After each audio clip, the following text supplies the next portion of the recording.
तो second episode के शुरू में हम देखते हैं रिपोर्टर्स बता रहे होते हैं ये रहा वो प्लेन। इस प्लेन के अंदर एक ऐसा आदमी है जो जुरासिक पीरियड से जिंदा है और हमारी एक रिपोर्टर भी है वहाँ। फिर उस रिपोर्टर से पूछते हैं कि क्या आप उसके पास जाकर कुछ बात कर सकती हैं।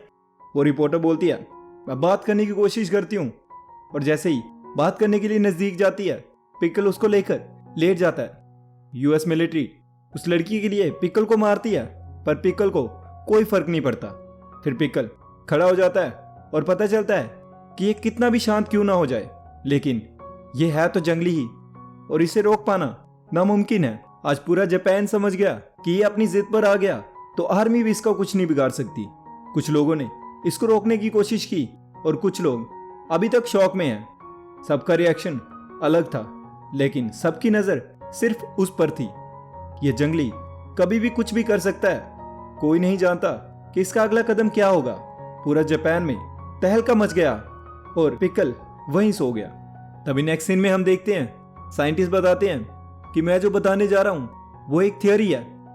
ये तब की बात है डायनासोर को धरती पर करीब 100 साल हो गए थे और तभी अचानक एक बड़ा मीटियोर अर्थ पर आके गिरा।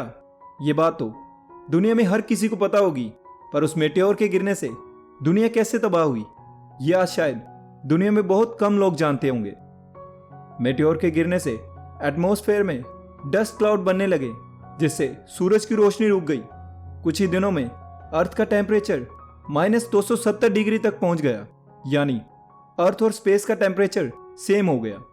धीरे धीरे धरती पर सब जमने लगा। बड़े बड़े डायनासोर बर्फ बन चुके थे, कुछ तो लड़ते लड़ते ही जम गए। मीटियोर इतनी जोर से टकराया था कि धरती फटकर अलग हो गई, जिसकी वजह से ये जमीन में धंस गया और इनके ऊपर सोल्ट रॉक की परत बन गई और इनका शरीर नष्ट होने से बच गया। हमें सोल्ट रॉक में एक डायनासोर और एक आदमी की बॉडी मिली थी। डायनासोर इतना जख्मी था कि लाख कोशिश के बाद भी हम उसे नहीं बचा पाए, पर यह आदमी बच गया।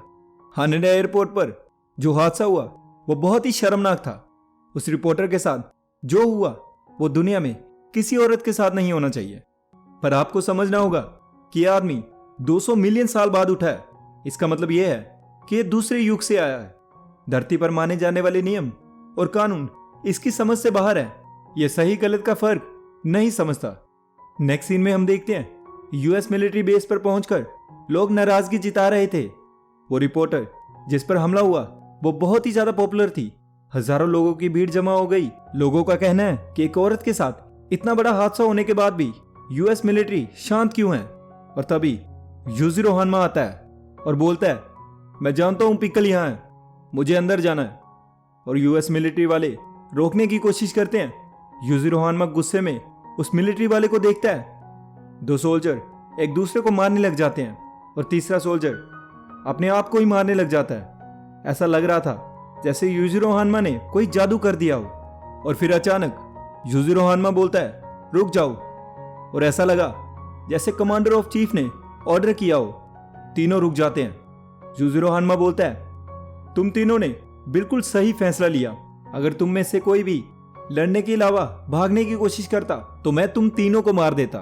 मुझे मारने की कोशिश करते तो बुरी मौत मरते। बचने का एक ही रास्ता था, एक दूसरे पर हमला करना, और तुम तीनों ने वही फैसला लिया, इसलिए मैं तुम्हें छोड़ रहा हूं। जाओ, माफ किया।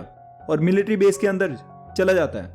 तभी हम देखते हैं कि सभी फाइटर अंदर होते हैं और सभी पिकल से लड़ने आए होते हैं। यूजिरो हानमा अंदर जाता है पिकल से लड़ने और पिकल को गिरा देता है। तभी पिकल फिर से खड़ा हो जाता है और सिर्फ उसके खड़े होने से सबकी आंखें खुली की खुली रह गई। तभी हम सुनते हैं हमारे शरीर में बहुत सी ऐसी खूबियां थी जो समय के साथ साथ गायब होती चली गई।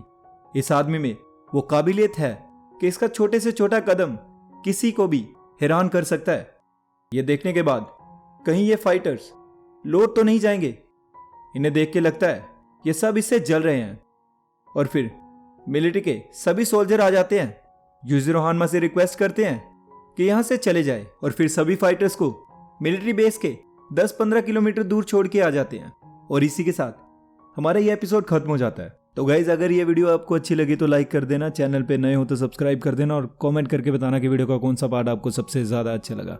मिलते हैं नेक्स्ट वीडियो में। Bye bye.